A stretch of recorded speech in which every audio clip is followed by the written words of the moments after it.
on earth is the cemetery. There in the cemetery, you will find the buried treasure of untapped potential.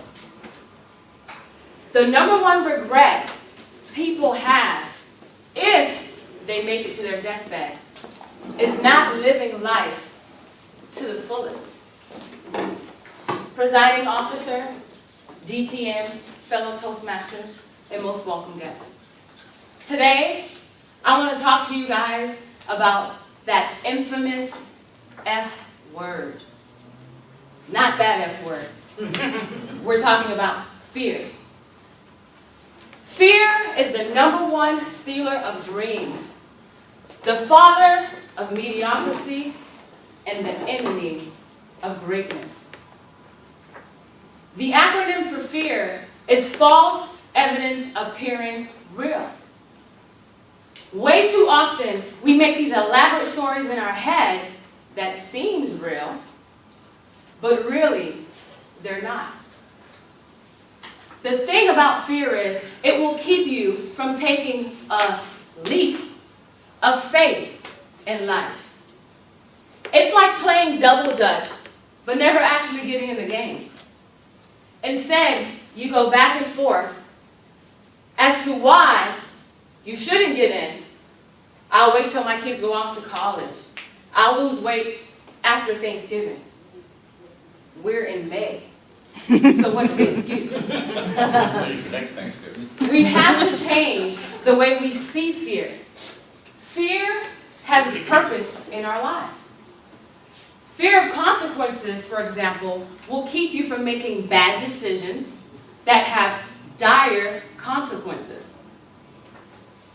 Fear is like a passenger who comes along for the ride. But you must not allow it to control the radio nor drive. As Les Brown said, you can have fear, but fear can't have you. When I prepare to speak in front of an audience such as this, fear gets louder and louder. Are you sure? Don't do it. I object. I've come to learn that courage is not the absence of fear, but a conscious decision to move forward in spite of it. Anyone that has ever done anything great in life has learned to push past the objections of fear. Ladies and gentlemen, there is greatness inside each and every one of you. But the question is, are you going to tap into the greatness within or cower to fear?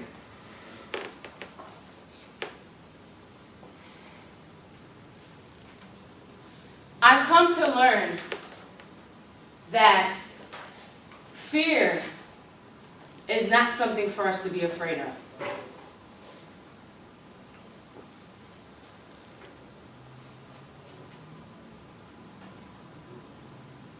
For so long, I was afraid of my life calling as a Bible and inspirational teacher.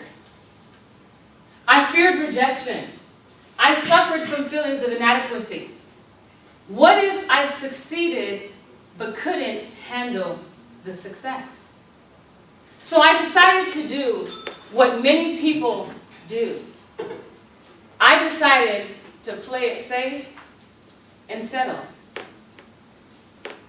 Did you know that 80% of people hate their job? At my last job as a career advisor, almost everyone hated their job, myself included. But I found that no matter how bad things got, people stayed. Despite of the excuses that were given for not leaving, fear was ultimately the root issue. It took my mother dying for me to ask myself one important question. Am I going to continue to live a life ruled by fear? My standing in front of you today answers that question. But I ask you guys two questions. What is it going to take for you to live a life no longer ruled by fear? Will it take someone close to you dying also? I challenge you to start living a fearless life today. As long as there is breath inside of you, it's never too late to pursue your dreams. I believe that the rest of your life can be the best of your life. But if it's gonna be, it's up to you. Dare to believe that all things are possible. Choose faith over that infamous F word. Back to you, Postmaster.